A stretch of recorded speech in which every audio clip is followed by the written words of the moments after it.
Welcome. This is a first experience for us, and we are very excited to start a brand new podcast.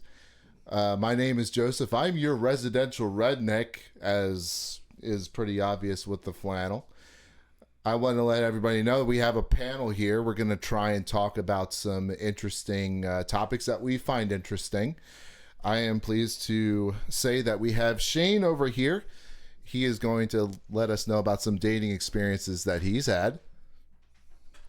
Absolutely. I'm Shane. I've been kind of on and off the dating market for about 8 to 10 years. I've had a lot of interesting experiences and happy to share some good stories.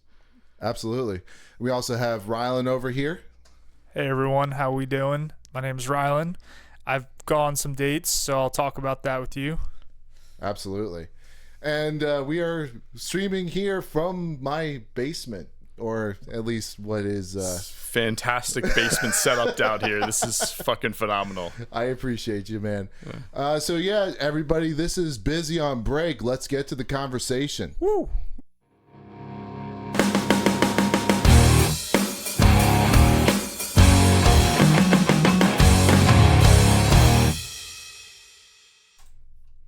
All right, Shane, how's it going today? It's going pretty well. It's been a good weekend so far. Last night, Rylan and I and our girlfriends, well, his fiance, my girlfriend, went out to. Hell yeah. We did a double date. So that was really cool. Had some good conversations, shared some good stories. We milked some cows. It was fun. We milked a lot of cows and plucked a lot of chickens. Yes, we choked the chicken. That's kidding. We ate the chicken, then we choked the chicken. And then... Sounds kinky. Yeah, a little bit. I like it. It was definitely very. If you're into food. Yeah, if you're into food, it was very kinky. But Rylan kept touching my touching my knee underneath the table. But I was trying to give him a signal. I got the signal. I understood the assignment. You very much understood the assignment. Yeah, no, it was fun. I got in all honesty, I got a drink that was like a tiki cup. It was really cool. I forget what it was called. It was like cocoa and something with coconuts in it, and yeah, it was very refreshing. That sounds amazing. While I was over in Walt Disney World, there's this place over the Polynesian Resort. It's one of the best, because me personally, I don't really like hard liquors all that much. Yeah. But there's a drink over there. It's called a Mai Tai. And it's, well, I mean, I know that Mai Tai is like a very broad drink, for lack of a better term, but it's like one of the best things that I've ever had on property there, and it is, dude, you got to be careful because it will mess you up. It will mess you up. You have yourself like more than 2 drinks. I mean, I walked out of that resort going on the monorail a little bit on the tipsy side. Oh, I love it. I love the tipsy. You can never go wrong, especially on the monorail in Disney. That's tipsy just, monorail is the best. Makes it 10 times better. Yeah, I stuck with a Golden Monkey, like a classic, nice lager. It was you can't go wrong with that. Absolutely. So the first topic of conversation that I wanted to get onto here. So we live in an interesting world where we can meet a lot of people digitally, and that comes with its own set of caveats, but it also can come with a lot of very, good, positive qualities. So really, what I'm trying to get at here is dating apps, the good, the bad, and the ugly. So one thing that we're going to obviously discuss here are dating apps, some different expectations that we have from dating apps, especially from these guys over here that have some pretty decent experience with dating apps. I personally have some experience with dating apps, but I've had, we'll just call it interesting for right now. So obviously we'll get into that. So first of all, we want to go into like the different dating apps and some of the stuff that's expected. Like maybe if you have a dating app called Christian Mingle or Zeus or Zeus 3 Fun.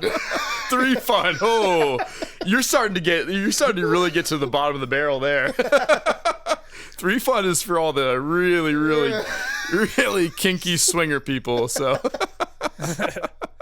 So, Shane, if you could describe to us what exactly what exactly is that app? Because I heard What about is it. 3Fun, dude? Yeah. I'm sorry, go ahead. Three Fun. So as far as I understand, that's basically where couples go to meet and have sex with other couples, and for also single guys, single girls who you want to experiment with a nice couple, you go to 3 Fun, and you set up a profile, and it's like this weird app. As far as I've researched, it's like you put up a few photos, and then you match with people, and then you request to see their like private photos, Yeah.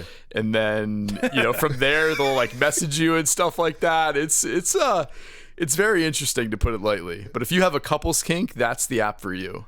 Honestly, I think that app should be changed to "We're about to divorce soon," or something Or like we're that. in an open relationship. Yeah, I don't know. I mean, that's some pretty interesting kinky stuff over there. But I guess what I want to try and get at with these dating apps. So you obviously have Bumble, you have Christian Mingle, Zoosk, Hinge, Tinder, Grinder. Hey, whatever you're into, it's all good. Whatever floats your boat, dude. We're not judging. Whatever tickles your pickle. Yeah. Quite literally. No, so a site like Christian Mingle, I mean, I think it's reasonable to expect that you're going to run into a lot of people that want to date people that are a little bit more religiously minded, and maybe they go to church every week or every other week. Conversely, you have an app like Bumble where like you're going to run into a whole bunch of people with different walks of life. We could bring up Grinder, but I think that's pretty self-explanatory. Good thing the three of us do not use Grinder. We swear. we swear on our lives. we Swear do on our not lives, use I've that. never Hey, used speak for Grindr. yourself, man. Oh no! Hey, did I see you on 3 Fun? Oh man! So, what do you think about these dating apps? Do you think that there's a different expectation behind the date, or an expectation for the vibe that you're going to get, especially if you're looking for a lifelong partner? I actually believe that all the apps can get you so many various women or whatever you're into, but you'll meet every walk of life on these apps. And I've actually had some like unexpected matches on Hinge and Tinder, where I met my fiance on Tinder, who's like the most respectable person I've ever dated, and I met a prostitute on Hinge, which is supposed to be the relationship app where you meet your wife, and she was charging me, like, she was trying to charge me prices, and I just unmatched because I was like, this is probably not legal. So I honestly feel like you can get anything on an app. It really is like the free market of dating. Yeah, absolutely. Yeah, it really is. Like, just going off of that, like, I find that each dating app is a little bit different, because Hinge, I found that there's a lot more like professional women that are like actually looking for a meaningful relationship. Like, that's how I met, my new girlfriend was on Hinge. And then it seems like Bumble is a little bit more of the same, but Bumble is interesting because the women have to message you first within 24 hours. So it's a little more competitive than I would think, Hinge or Tinder. And nowadays, an app like Tinder is like a pure hookup app. It used to be kind of, I know Really? that's where you met your fiance, but as the years go on, it becomes more and more of like a pure hookup app. And then you've got like, apps like Zoosk and Badu and like Plenty of Fish. And those are the ones that are like pure hookup. It's people don't go on there looking for relationships. And then there's, of course, like your kind of like one-offs, like Coffee Meets Bagel. Yeah. Wait, what's that? What's Coffee Meets Bagel? Coffee Meets Bagel, it's honestly just like an app where, you want to meet up for like a bagel, or you want to meet up for like breakfast or brunch. And it's kind of similar, I guess, to like, a Bumble or a Hinge. It's pretty classy women on there, I would say. Okay. And then you've got like the elite dating apps for like really rich, like successful people like Raya, and you've got like the League. So like there's dating apps, there's definitely like a hierarchy of like, you need to figure out exactly what you're looking for. And then if you're looking for a relationship, maybe go for like Hinge, Bumble, the League.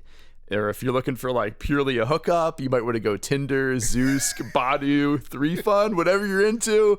But like that's kind of how I would like target what you're ultimately looking for. How much money do you need to make to be on Raya? Like, what are we talking? So Raya is a dating app for like the super rich and like super like famous like elite people. Okay. So I'm not sure if there's like a strict money limit, but Okay. you have to be like someone has to recommend you on the app. Okay. And then you go through like a screening process. I think you go through some sort of a screening process, Yeah. and then you're allowed to get on. I'm not personally on Raya. You're not yet. I but was one day. never recommended. Okay. I just think it'd be hilarious to see who's on that app. Like, what if the Island Boys are on Raya? You know? The Island Boys are definitely on Raya. You're like, shit, they're on Raya. And I'm not. Where Like, did those fuck. guys come from? These huge, Island Boy. Like, huge ass dreadlocks that can't sing for shit. Hey, I hear Daniel Radcliffe is on. Really? Is on Raya. all right. I hear. Is that he's how on these Raya. like crazy couples get together? They're all meeting on Raya now. I think so. Like all the like the actors that you watch as kids, they're probably all like fucking on Raya. Interesting. It wouldn't surprise me. You know, one app that I personally have some experience with is Plenty of Fish. The problem is, I almost view Plenty of Fish as like the Section 8 of dating apps. That's so true. I hate to say that though, because you know they. This sounds interesting. Like, does it show you where good fishing spots are and stuff? That's obviously what it's for. Where to cast your line? I tell you, it certainly is fishing for very interesting people. The problem is with Plenty of Fish, I feel like it's just a bunch of people that just put on basketball shorts and a wife beater tank top, and they just like take a picture inside of a bathroom. Oh Or yeah. something like that. They've got the Selfie mirrors. in They the got the mirror, mirror yeah. selfie. Yeah. Them wearing a wife beater or something like that. Yeah, I'm sorry. Like, you know, at least start off your pictures with like something that's like, honestly, whenever I am going for, you know, at least selecting a pretty decent photo on a dating app, I want to see a first photo of like pretty much your entire self, nicely lit, especially in the background, preferably a full body picture, not a picture with just your face that looks like this. Oh, like the selfie where you're looking down almost like into the camera. Yeah. And like some people, they'll get like this like really severe double chin. or Yes. I get- whatever I- they do. Yes. And I think a lot of people get that. Yeah, it doesn't really surprise Like me. you got to really know which angle the photo's coming out as. Yeah, and honestly, it just feels like a cheap attempt to try and like put yourself out on dating apps. If you're going to put yourself out on a dating app, I really do think you should try and put some sort of effort into it, Yeah. personally. Yeah, it's so funny because like girls can get away with like the Oh my selfies gosh, yes. of them looking They down. can do whatever they want. Because girls know filters and they know angles really well, so they'll take it like in a flattering way, and then they'll use Yeah. like different, like they might use, you know, different filters. But guys have no fucking clue what angle to best They really use for a don't. selfie, so they're looking down, they've got this like massive double chin, and then they're like looking into the lens like super creepy, and it just doesn't work. So I do think one thing that helped my dating profile like years and years ago was getting like a professional photo shoot of you That's and like smart. a couple different wardrobes. Like I got a few pictures like in a suit, a few pictures, you know, activity pictures, like a photo on the side of Angel's Landing, like a photo with a dog. Like try to spruce it up and have like a photographer like take pictures that are at flattering angles. That's a much better way to go than just like, you know, looking down into the camera all creepy, like looking like you're a fucking serial killer. That actually has me ask a question. So what would you open with as your profile picture on a dating app? Would you start with the suit picture, the dog photo? Do you switch it up depending on the week, you know? Yeah, it's a good question because it ultimately depends, but I found the most success. I don't think you want to do a suit picture for the first photo. I think it should be like 2 or 3. I would say like an activity photo is really good of you Okay. hiking, All right. or you like playing guitar as an example, or like fixing a car, maybe like, you know, doing some sort of like stand-up comedy. But dog photos definitely get the likes, and they definitely get a lot of Yeah. matches. But it's almost like, in a way, if you're kind of like, some girls could perceive it as like, oh, he's just using the dog to get matches, so maybe put that as like your 2 or 3. I mean, you are, but I guess if you make it your profile picture, it's too strong of a message. Like, oh, I like dogs. Like, Yeah, so just to some degree, yeah, you're almost like, and if it's not your dog, you're kind of like dog fishing. dog fishing, yeah. It's a real thing. Dogfish, yeah. Yeah. What's your guys' opinion on people that just have themselves for all? We'll just assume that with most of these dating apps, you'll have about 6 photos per profile. I think that's pretty standard to assume that. What is your opinion on people that just use nothing but pictures of themselves? Like, would you want to see, Oh, that's a good question. people with their friends, maybe, I don't know, like you can't have a picture of yourself on a trip, but, if you don't post any pictures with anybody, it kind of, in my opinion, makes you look like a little bit of a loner. So, yeah, it depends ultimately. I think you should have at least one photo of you in like a group setting, like whether it's hiking or it's out of like a bar or club or something like that. But the photo should be centered on you. The girl should see, oh, this is his photo. Yeah. Like, he's this one out of the group. But I don't think having your profile picture as like a group of 5 guys, and the girl looks at it and is like, oh, which one is he? I can't tell. And then she swipes left. So I think if you do put like a group photo, it should be like 4 or 5, and the first 3 photos should be her clearly seeing seeing your photo, your headshot or whatever first, and then seeing, oh, and he has friends too.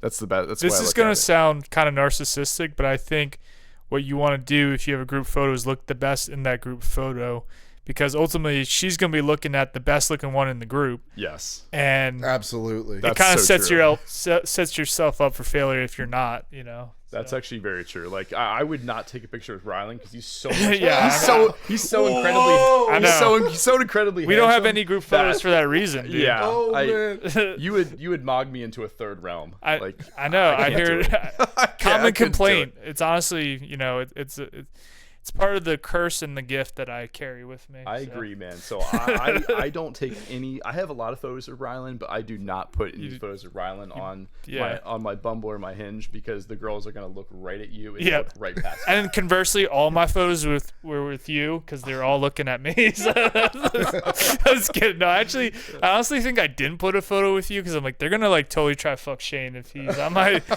Tinder or something. So I made sure not to do I that. definitely got a few messages. There was a photo with you, and they're like, "Oh, who's that? Who's your cute Adam Sandler friend?" I was like, "I'll introduce you. I'll recommend him to you." This was 4 years ago.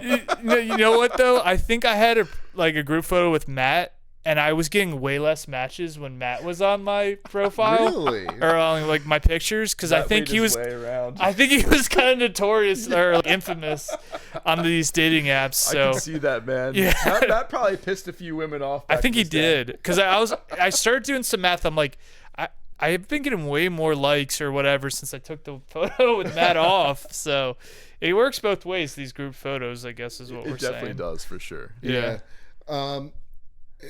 I definitely have had those experiences where, I've shifted or swiped through a couple of women's photos, and like, especially whenever the first photo is a group of women, it's like, okay, well, I can't exactly figure out whose profile this is. Like, is it the most attractive person or is it the least attractive person?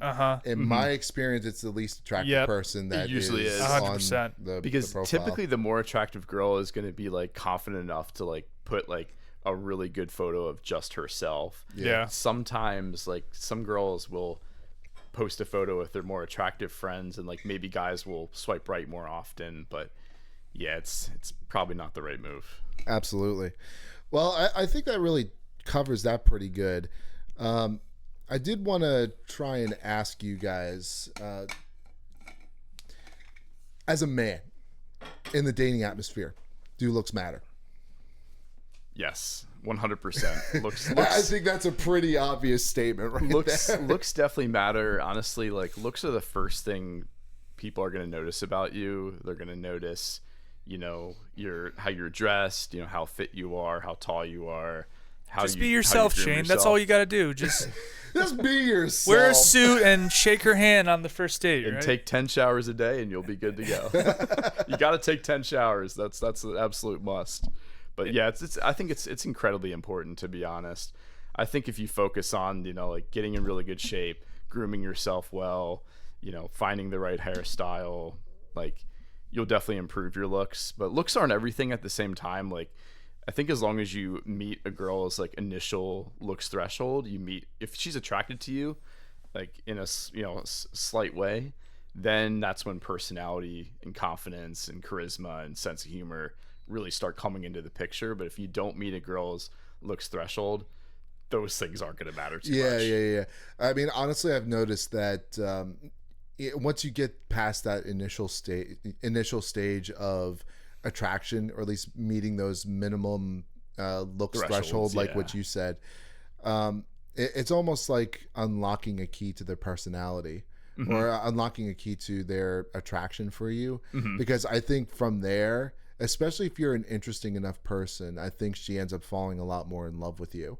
100%. I think a girl needs to look at you and be like, oh, he's kind of cute. Like just enough. You don't have to be like the best looking person in the world, but she has to look over and be like, he's somewhat attractive. Like I find a few things attractive about him. And then that's when your personality, charisma really come into play. I think if you compare two guys, like a classically tall, handsome guy with like no personality versus a guy who's maybe slightly above average but has like really good charisma, really good sense of humor, that guy is going to do better with most girls, especially in long-term relationships, I think. Also, for all of you Gen Alpha-ers, that's also referred to as Riz.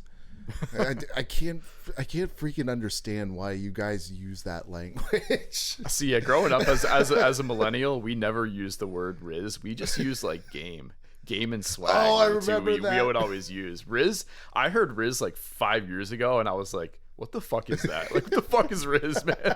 Ritz crackers, Ritz crackers, exactly. Exactly. Yeah. Or some Ritz crackers over here, Yeah. I could take some pepper jack cheese on top of that, man. I'm actually getting a little hungry. So much. So, definitely. The next thing I wanted to try and ask you guys is, sure. Does the concept from the show Love Is Blind seem like a feasible dating strategy? I would like to see it done. I think they should make an app. I was talking to a friend about this. Sorry if this is someone's idea, but someone else was talking to me about it. And they should do an app where it's literally a blind date where you have pictures, or I mean, no pictures, just like the interests matching with other interests, and then you message this person. I guess it would kind of fall apart once you get their phone number. You would text each other pictures, but I think to start out, it'd be interesting if they had a Love Is Blind dating app. Interesting. I think it's an interesting idea, an interesting concept, because if you can, if you guys have similar interests, like if you're really into music, if you met a girl that like also plays guitar, or like she plays the drums, like you guys already have that common interest, you develop a connection over time, and then you can unveil the cloak and show your face, and vice versa. Where I think it could go wrong is because I think, let's just say you do have like a lot of hobbies in common. You have a lot in common with the girl, and then she's really into you. You're really into her, and then she finally sees your face, or finally sees your pictures, yeah, and she's like, "Oh fuck no!" Yeah, like then you kind of wasted all that time, like talking on the phone and all that other stuff, building that connection, and that's like I feel like more of a letdown. Like you've built up a connection over the span of like 3 months, and then they finally, let's just say they rejected you. They didn't like how you looked. Then you just kind of wasted 3 months. Whereas, she could swipe left on you, and within 5 seconds that she's not into you. Or like walking up to a girl at a bar and her rejecting. Came you. up with something else they could do. What if it was like sort of like Love Is Blind, where you don't see the picture, but the girl could see your picture and you can't see hers, but she can't see what your net worth is or something like that. So you could be like, I am a millionaire, and like this girl's like, all right, he's average, but he's a millionaire. And you're like, I don't know what she looks like, but she likes rock and roll. And then you finally meet up or something. She might be a gold digger then. Yeah. She might be liking you for your money, less about rock and roll. I don't know. I mean, you You got to handicap it a little bit for the guys, you know. Yeah, that's interesting, man. I don't know. There's also a a dating site for that. It's called Sugar Babies. I wanted to talk about that because you guys were mentioning all these apps. What about the Sugar Baby app? What's going on with that? I feel like have you been on that? I'm not rich enough to be on that. No, but you could be a baby, right? You don't have to be rich to be the baby. That's true. Find myself a nice girl. Well, this just ran off the rails quickly. Lonely lady with millions of dollars. Find myself a nice Betty White. Martha Stewart just took you on a date this week. I prefer Oprah, actually. Oprah, okay, yeah, the big O. The big O. Do you have any hidden meaning behind that, sir? All right, speaking of celebrities, let's talk about celebrity lookalike. What do you look like? I know just the person for you. All right, so what's my celebrity look like? Everyone can tell, but Mr. Happy Gilmore, Mr. Adam Sandler is definitely 100% your celebrity lookalike. All right, I've heard that. My brother kind of looks like Mark Zuckerberg, if you believe. I was going to say, your brother 100%. Your brother looks like a mix between Mark Zuckerberg and like Michael Cera. Yeah, I could see that. I could see that. Totally see that. Shane, I know you've had an evolution of looks, but when I first met you, you looked like Jim from The Office. That was like when you had the longer hair. Yeah, you had that same haircut. Bangs, yeah. Clean shaven and everything. I have heard recently you've said people say you look like Bryce Harper. I could see that, like with the nose, you have a very similar facial structure to Bryce Harper. But for Joe, I think you look like Justin Gaethje from the UFC. So. A little bit. I'm gonna have to check that out. It's a compliment. If you got really shredded, yeah, like you have a similar face to him. If you got really shredded, you would definitely look a lot like Justin Gaethje. So I've seen UFC with you guys a couple times, so I'm definitely gonna have to check that out. But no, that's like a huge compliment. Thank you. Has he ever won the belt, Justin Gaethje? Justin Gaethje got close to the belt. He lost to Dustin Poirier, and then he got mauled. Like do a fifth dimension by Khabib Nurmagomedov. Oh well, who doesn't though? Khabib is undefeated, right? He killed everyone. Connor's virginity back in 2018. Yep, that was so embarrassing. That was like a 15-minute like mauling. Like that was insane, man. But yeah, Joe, what do you think? Any celebrity lookalikes here? I mean, honestly, I think Adam Sandler is a pretty good fit for you. Okay, for sure. 100%. I'll wear that badge of honor. So, obviously, I've known these guys quite a while, and that's the reason why we decided to potentially start a podcast here. But initially, when I think it was about 2 years into our friendship, Shane, I could have sworn you look like Thomas Rhett. I could see, especially if I grow out the beard. Yeah, I definitely start looking like, and grow out the hair long. I start looking like him a little bit. Could you what Thomas who? It's Thomas Rhett. He's a country singer. Okay. And Rhett. All right, let me look this up. Yeah, I could see it. I've gotten that a few times. Yeah, I know you've gotten that once a few or twice. times. I've showed you the screenshots. I gotta grow out the beard though. If it not right now. Whoa, yeah, I'm starting to see some shit. Yes, you see some of the resemblance. Yes, this is Shane if he was like a country singer. A little bit. Yeah, I definitely see it. Yeah, for sure. Okay, for sure. That's awesome. I can see that. So, so one thing I do also want to try and get to here is, I'm pleased to announce that Rylan is about to get married. And, super proud of him. Yep.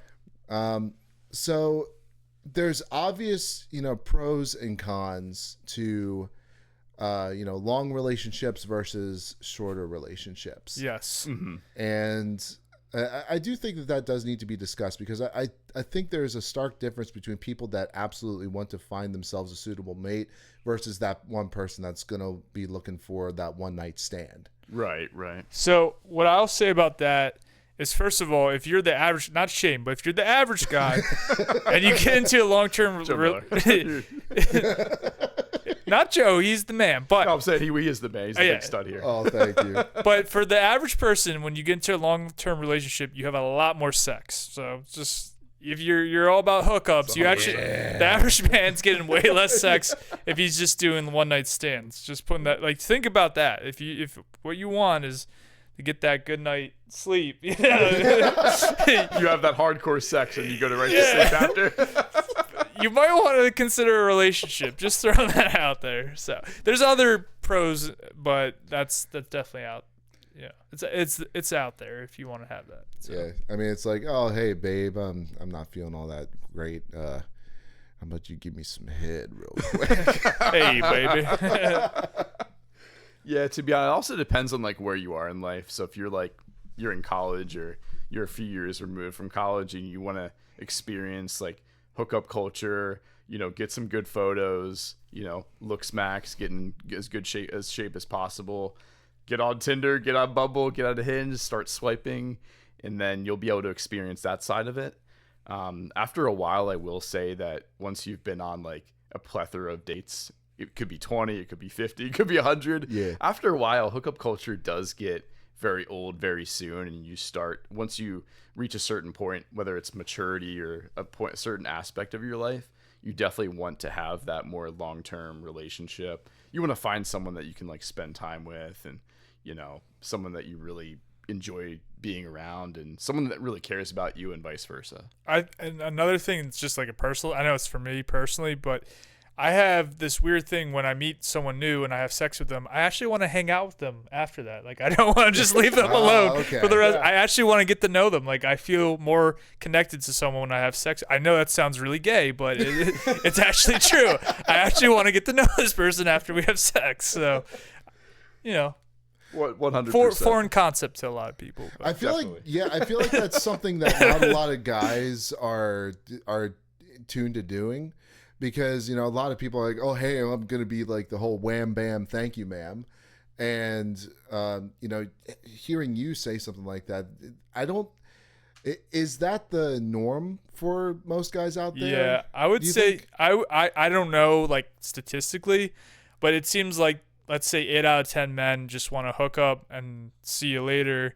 And then like 20% are like, I'm actually going to stay around and get to know this person. And women are always so amazed when you have like a one night stand with them that turns into a relationship, because I guess it's unusual for guys to stay around after like if they hooked up the first time they met them. But I would always try to make it work. It never did until like I got better at like understanding how dating worked. But I always try to make it work. If I had sex with a woman, I was at least going to give it a try and like see him another time. So yeah, you brought up a good point like years ago, like how a relationship ends kind of like the way it starts. So like a lot of the times if you go out to the bars and you bring home a girl and you have sex with her that first night, it's more likely to be a short-term relationship. Yeah. Whereas if you want to seriously date somebody, you go on multiple dates and then really get to know them, and then you can have sex later on, and that is more likely to like lead to a more long-term relationship ultimately. I think there's like to use a euphemism, a sweet spot, because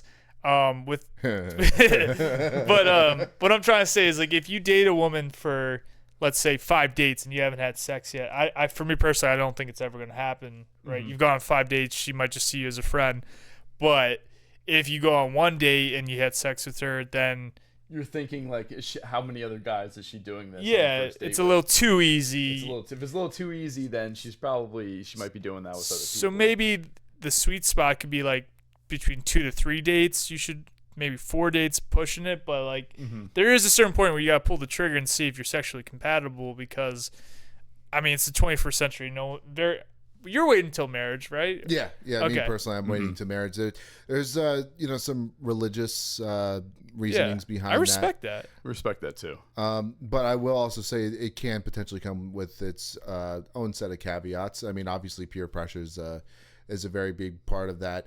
And I also don't think it helps that the average male is bombarded with so many, can we say, risque images? Yeah, especially it's on everywhere. Instagram, Yeah. Facebook. Brazzers. I know, this damn Brazzers. Damn Brazzers. Always popping up on my feed. Search for this. Oh, there's Brazzers. Oh, I was just Riley Reid, dog. I was just looking how to fix the washing machine, and It's Dan Brazzer's video. I was just show me at all how to fix the washers. I was just looking at to relieve the common cold, and freaking Johnny Sins pops up. I'm like, damn, hello, doctor. How you doing? Dude, speaking of which, so Johnny Sins actually came up in my Facebook news feed. What's he doing these days? What's Johnny up to? I shit you not. The headline was, Johnny Sins gives advice for what people are doing wrong in relationships. Oh, okay. Johnny knows what's going on. Yeah. Okay, obviously. I think Johnny Sins has been married for a long time, though. Are you serious? I think he actually has been married to Kissa Sins, I believe.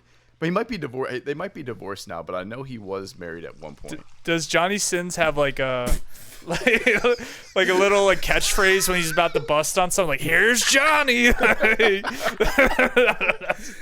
Just throwing an idea out Honestly, I feel like that was perfectly appropriate. So, obviously, you can tell we're down here in a basement. The moment we talk about Johnny Sins, someone upstairs just flushed the freaking toilet. Flush your brother. Flush that garbage down the sink or whatever. Johnny's gonna be the plumber fixing it. Johnny the plumber. Honestly, like, Come to fix your leak with this cock. that's so gross. His 10-inch dick.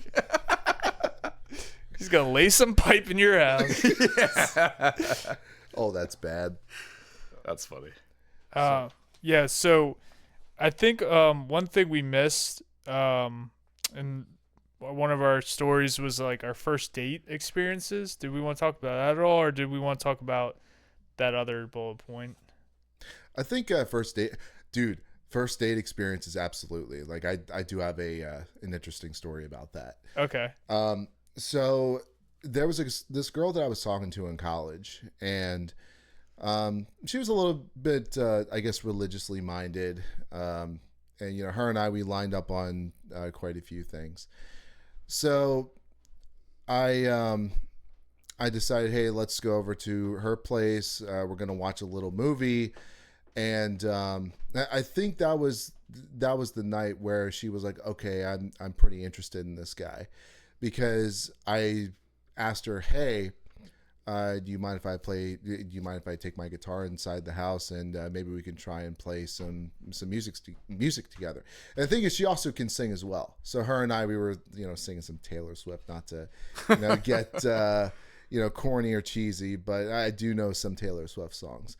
So a couple weeks goes by, and I decided to invite her out for dinner, going out a little bit more towards the Lancaster area. And I was like, hey, you want to go out and eat dinner over there? I'm like, and she's like, absolutely, even though it was a pretty decently long drive for her. I showed up in hoodie and jeans, and she showed up looking pretty good. She had like a Sunday dress on with a red scarf and whatnot. So we go on with this date, and I think about 40 minutes into the date, the conversation really wasn't going anywhere. She looks straight at me and she's like, I put some serious effort into the way that I dressed, and you are wearing like these jeans and a baggy She hoodie. like called you out. She legit She was like the fashion police on you. Absolutely. Like, she legit called me out on the fact that I put absolutely no effort into that date. Damn. And ever since then, I was like, okay, I'm going to try and put a little bit more effort into how I look the next time I'm going out on the date. Because absolutely, presentation is a huge thing. It's huge. It's huge. Did she not go on another date after that with you because of your presentation? So that was actually the last time that we really talked. I mean, there was a couple of times where, in fact, I think the last text message that she sent to me was, "Hey, I saw your car roaming around town here," and I'm like, "Yeah, I wasn't exactly around town at that time." And that was like the last time we awkward. Did you end it with like a ... Yeah, my car hasn't around ... Yeah, that's a tough one when she comes out your fashion and she's I mean, red scarf. That's like a movie Yeah. outfit or costume or something. Honestly, like she looked she was really attractive. Like she was, Damn. nice and slim, and she was also a blonde. Obviously, blondes have more fun, but she was really, really nice. And I mean, I try not to think about the fact, or I try not to think that maybe she could have been the one that got away. But I mean, maybe she could have been. I think she's married now. Oh. So, but either way, I don't think it was meant to be. So So you live and learn. yeah, I mean, I have a first date story where the clothing was interesting. So I go on Tinder, meet this girl or this woman. We start talking. So we had to find a location that was kind of in the middle. And I ended up picking this German restaurant, not knowing what it was all about. And when I get in there, when I get to the restaurant, the waiter's wearing like lederhosen, I think it is. He was wearing like overall kind of clothing. Yeah, like Oktoberfest kind of Oktoberfest vibes. The women were wearing like Cinderella dresses, I believe. Right. And the woman, I meet her in the parking lot, is like 3 inches taller than me. I'm only 5'5", so she's like 5'8".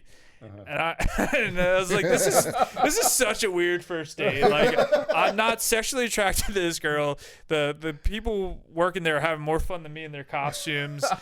And yeah, I never like texted her back after the first date, and I think she got really mad that I never texted her back. Oh no! But she said like an angry text a few days later. I just never talked. I never sent another text, and I guess she read that as like he's not gonna message me. Yeah.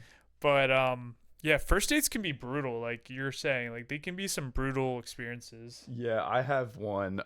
This was like back in I think 2021, like a couple years ago, and I met up with a girl from Bumble, and we texted for a little bit. She seemed cool. She seemed cute. She was attractive. So we met up in like kind of like the nearest city to us, and we met up at like this kind of like outdoor bar. There was like an indoor bar, and there was kind of outdoor bar, and we just kind of met for dinner. And I kind of knew from her profile that she was vegan, but I didn't fully understand like how like she went about it and how she viewed people who ate meat.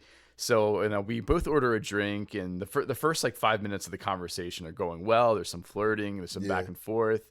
And then the waitress comes over like, oh, what would you guys like to eat? I let her go first. And then afterwards, I'm like, I'll have a dozen buffalo wings, and I'll have like this, like, I guess there was like bacon fries or whatever. And I ordered that. And the second I said buffalo wings, her whole... Shame on you, brother. Her whole like demeanor changed. Like it was crazy. Like basically she went from like smiling to like, it seemed like she was like angry, like looking across the table at me. And then like I started like talking. I was asking her a couple questions, and then she was giving like one or like 2 word answers, and it was just getting awkward. And I was just like sipping my beer and like eating my wings, and then like looking back up at her, and she was just like kind of like staring at me like pretty like angrily. And I was just like, after about 20 minutes, I then asked her, I was like, oh, so like what do you do? Like, and she's like, I own 2 vegan restaurants. And like she said it in such like a aggressive way, and I'm like, oh, that's really cool. Like, and then she starts like texting on her phone. I'm like, hey, is everything all right? And then she was like, yeah, no, I'm just the restaurants are closing soon. I'm just like checking in with my employees. And I was just like, all right, this is getting really awkward. So after about 40 minutes, I was like, hey, I got to go meet up with a friend. It was nice meeting you. And like she actually stood up, like we paid, and then like we left the restaurant, gave her like a quick hug. And then later on that night, she texts me saying like, hey, like, like I thought you were somebody else. No. I don't think we should talk anymore. I was like, this kind of like semi-long text. So I guess she was expecting to go on a date with another guy that looked like me, but that was like fully vegan. And then so that was crazy. And then like later on, I looked at her Instagram, and she's got like photos of herself at like these vegan protests, and she's going to farms, like with signs that say like "Save the cows" and like shit. "Save the chickens," Holy like cow, all dude. sorts of crazy shit. And I was like, look, I respect your like, if you want to be vegan, that's totally fine, but like, I like buffalo wings. I like bacon. Absolutely. I like milk chocolate too much to ever go vegan. She can't even eat milk chocolate. She can't even know. She doesn't even eat milk chocolate. Wow. No bacon, no butter. the whole 9 yards. Could you imagine what your life would have been like if you shacked up with her? It would be pure hell, man. She'd be like, "Yeah, we're having lentils and beans tonight." I'm like, Oh. "Fuck that, man." Oh, Did no. you would not be standing here like jacked the way you are. You'd be emaciated. Dude, I would be like 140 pounds of skin and bones. Like, I need to, like, I love buffaloing so much. Like, I need buffaloings at least once a week. I need tacos once a week, and I need chocolate once a week. Like, I can't be just like eating rice and beans and lentils and Nah. like fucking bullshit. If you were dating her, you'd be like just like sneaking like a cheeseburger and like in my pocket. no baby, there ain't no burger. Hey, baby, look over there. No, that ain't a burger. You smell like. I'll tell you, you'd be very surprised. Like, there's some interesting vegan options out there. Like, there's some of those Morningstar burgers that actually taste pretty dang good. I am not defending veganism whatsoever, but, you know, we live in an interesting time where, like, if you want to eat something that partially resembles a burger, it pretty much tastes like a burger. The only thing is, look on those ingredients lists. Dude, no, actually, so it's funny you mentioned that. We had like a corporate, like a company event like 2 years ago, and I tried one of the vegan like black bean burgers. It was the most disgusting pile of shit I've ever ate in my entire fucking life. Like, It what was the so fuck is fucking this? bad, man. Like I ate like 2 bites, and I started to like like gag a little bit, and like my coworker was like, "You all right?" I'm like, "Dude, this is terrible," and she's like, "Yeah, I know. There's no regular burgers, it's just vegan burgers." I'm like, dude, like I try, like I said, I try like to eat a lot of fruit. I like to eat a good amount of veggies. I do my part to eat like, you know, kind of eat a little bit less meat, but like I could never ever go full vegan, not No. even vegetarian. It's just never gonna happen. I don't think I've ever gone a day without eating meat of some kind, unless I was like, I don't know, starving myself. You just but- feel better. Like you feel better when you eat meat. yeah. Like I don't feel good when I eat rice and beans and lentils. Like that's good for you. Like that's a healthy. Yeah. I guess that's healthy. You know, have some fruit with it. You know, have some whatever broccoli. But I don't know if I don't eat meat. If I skip my meat, man, I can't function. Yeah, I don't believe humans were meant not to eat meat because, I mean, you just can't think without protein. If you eat a good breakfast, you just have a better day. Yeah. You have like on the weekends, you make yourself like eggs and bacon. You're just having a good Saturday. Yeah. 100%. And then there's the argument that like some vegans will make, and like I respect it. Like if you're vegan, that's awesome, good for you. But then they'll say something like, "Oh, if you eat meat, like you don't care about the suffering and death of animals." I'm like, I guess I don't. Like I really guess I don't. don't. I really don't. Like, I love animals, but Yeah. I eat meat, so I guess I really don't It's care. not like I'm eating dog over here. Like, I'm, you know, if I do that, like, yeah, I'm an animal. But I mean, cows. I mean, I've been eating them since I was a little kid without any guilt. I'm not gonna start today feeling guilty about it. Yeah. You know, Exactly. Sorry, Moo Moo. I'm gonna fucking eat you. Oh, no. yeah. So I wanted to, because we're starting to end the time that we have here. Yeah. So I wanted to ask, like, what are some interesting like first date ideas that that you guys might want to, like, say you're on a dating app, you wanted to try and set up this first date. What is some of the best first date ideas that you can think of? Because obviously, I think we can all get on the same boat with this. As a millennial, I think it's safe to say we go into a movie theater, probably not the best thing for you to do, because you're there watching a movie, you're not getting any conversation in with each other. Mm-hmm. So we do live in a different time here. Maybe back in the 1950s, a movie theater date would be I guess acceptable, Like but a drive-up movie theater Yeah, where you're in maybe your a car or drive-in. something like that. yeah, That'd well, be fun. some of the older cars could do that. Yeah. With the whole like bench seats and everything, you could get into some really interesting positions there. But so what do you guys think about that? Yeah, honestly, like Ryle and I were having this conversation. I think that a lot of the times the best first date can be like a simple hike in the park, or it can be, you go for like a 30-minute walk and then go to a coffee shop for a quick coffee. And, with an activity like hiking, you can kind of talk and get to know them and like understand like if you guys have any chemistry, if you guys have the same hobbies, and, just keep it, on the cheaper side. I've definitely taken girls to like, Cheesecake Factory. I've taken girls to some like, places that are a little more upscale. And I find that like a more simple date where you just focus on an activity and you really get to know them. For the first date, that's ideal. And we've talked about this, but I'll reiterate, if you can mix in a couple events in one date is the best way to do it. Yes. So, 30-minute walk, 20-minute coffee date, 10-minute goodbye, maybe give her a little peck on the cheek, maybe if you're feeling bold, kiss her on the lips kind of thing. Lips, yeah. I don't know, but if you can incorporate like multiple events in one date, we've talked about this, studies show women feel more connected to you when you do more than one event in a date. Like, it could be whatever you want, and it also depends on the woman. Like, if she's into hiking, into nature, then it makes sense to go on a hike. If she's, I don't know, for some reason against nature, not a good idea. I don't know what. Not a good idea to date that girl then. Like, if she's into anime and stays indoors all day, and maybe play some video games. Play some video games. Yeah. It just depends on the woman. But I think what we talked about is true. You don't want to spend a lot of money on the first date because, one, you shouldn't have to.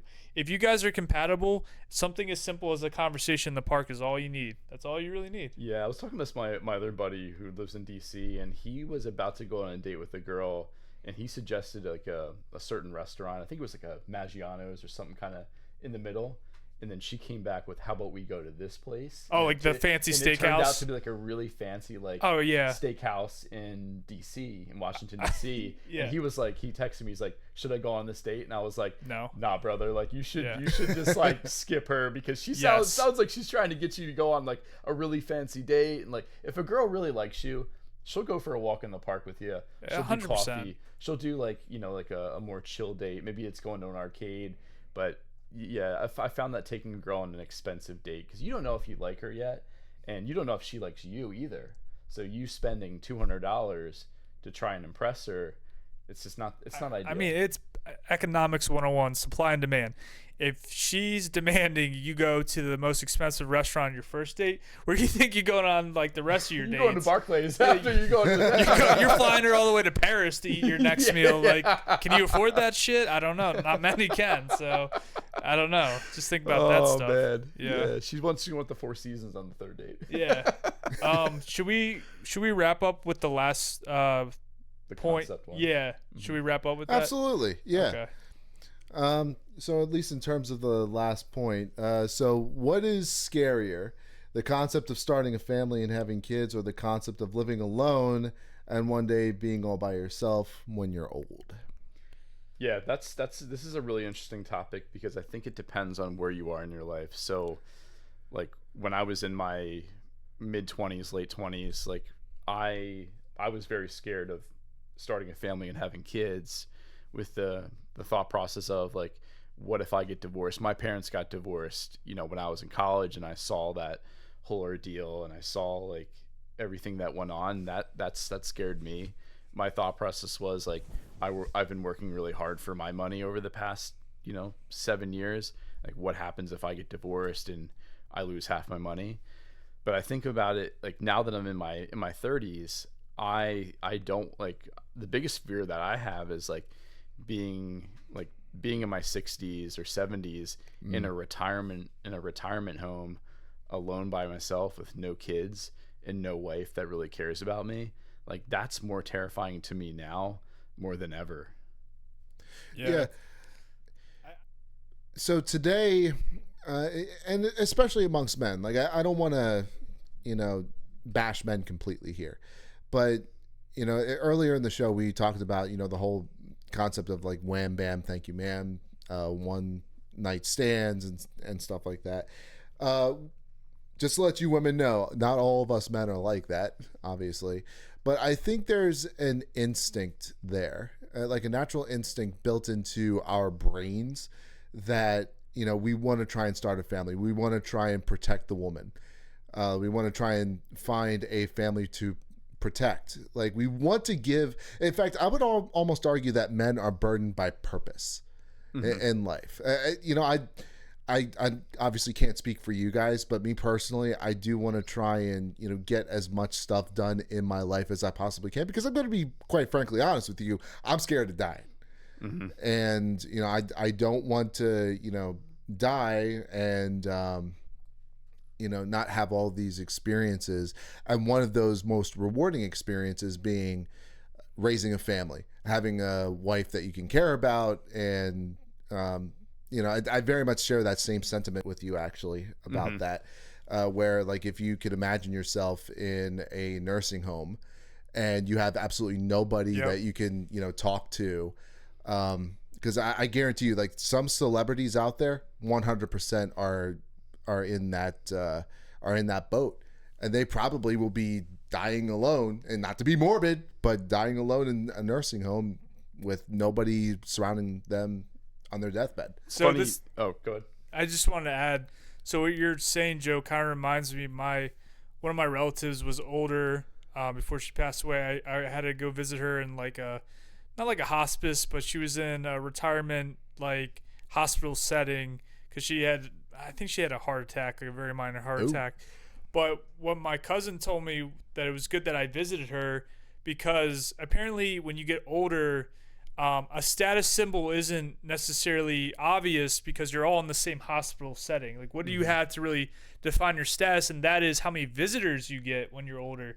If you have the grandchildren visiting you, and the grandniece and the grandnephew and your kids, and that is, in the senior world, more of a status symbol than if you have like a golden oxygen tank or something like that. You know what I'm saying? Right, exactly. Like, that's pretty cool too. But people like to see that you have family, and people, because like People that care about some you. people have no one at that point in their life. A lot of people have no one. My dad had a friend.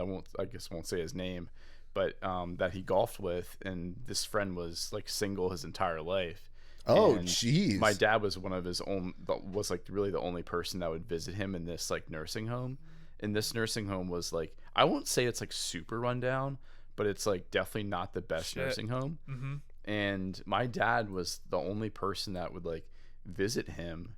And one of the times my dad visited, he was like, Craig, like, don't leave. Like, I don't want to be stuck here alone. Oh man. And my dad was like, no, like, I'm here for you. Like, I'm here for you. I'm going to visit you next week. My dad could only visit him like once a week or once every 2 weeks because he had like a blue collar job. He's got a life. And then before he left, he's like, Craig, like, please don't leave. And then 2 days later, he died alone in that room. He like knew, like something inside him told him like, this might be the last person I get to talk to that isn't a nurse or a doctor. Yeah.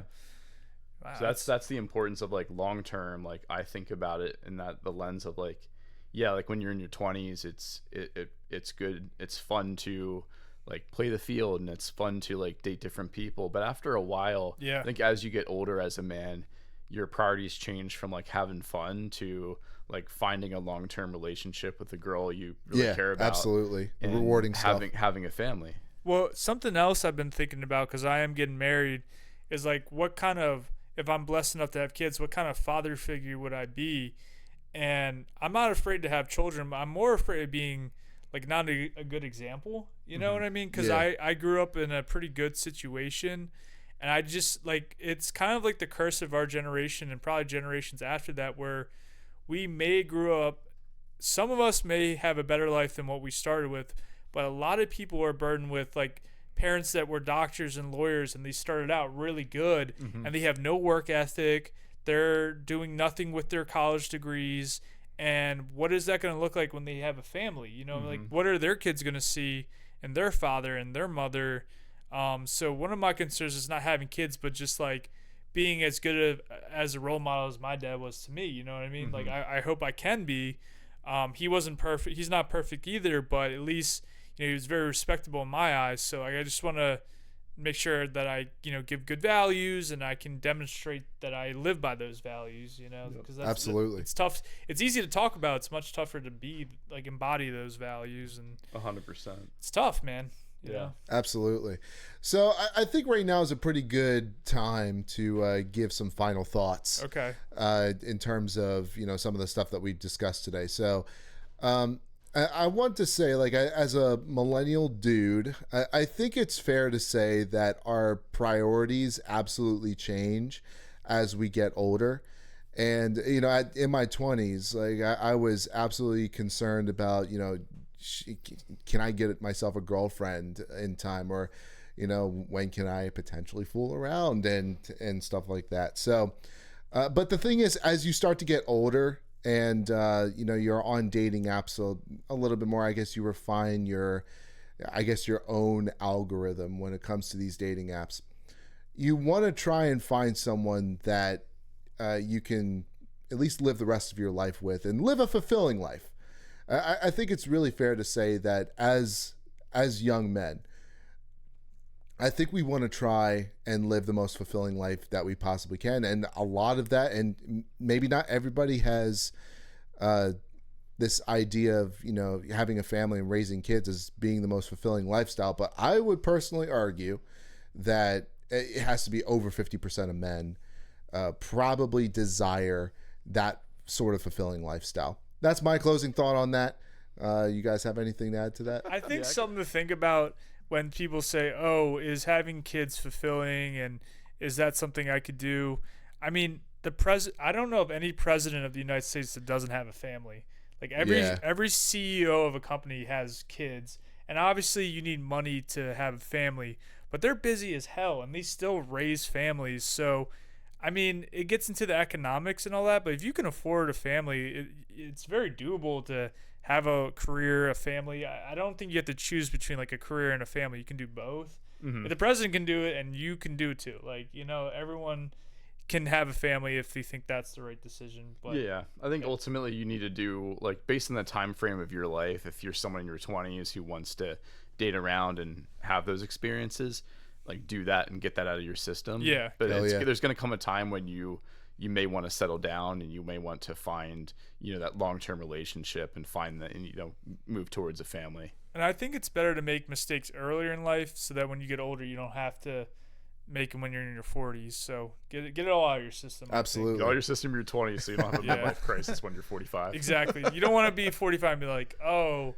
what could I have done when I was younger?" It's like, no, you're experienced all the hedonic desires, and like where that goes. So, 100%. Yeah. 100%. Well, I wanted to thank you guys for a great episode. Thank you for the conversations. It's been good. Thank you, America. Thank you, America. Thank you, Tom Sawyer. Wait, no. Tom Cruise? Tom Cruise. Thank you, Tom Cruise. Thank you, Tom Cruise. Oh, man, I don't know what I'm saying here. We love Tom Cruise. Well, I wanted to say thank you very much for having you guys, join us for hopefully a new endeavor. We're looking forward to possibly expanding the project a little bit more, have some guests on in the future. This is Busy on Break. Thank you guys very much for joining us. Have a good one. Peace.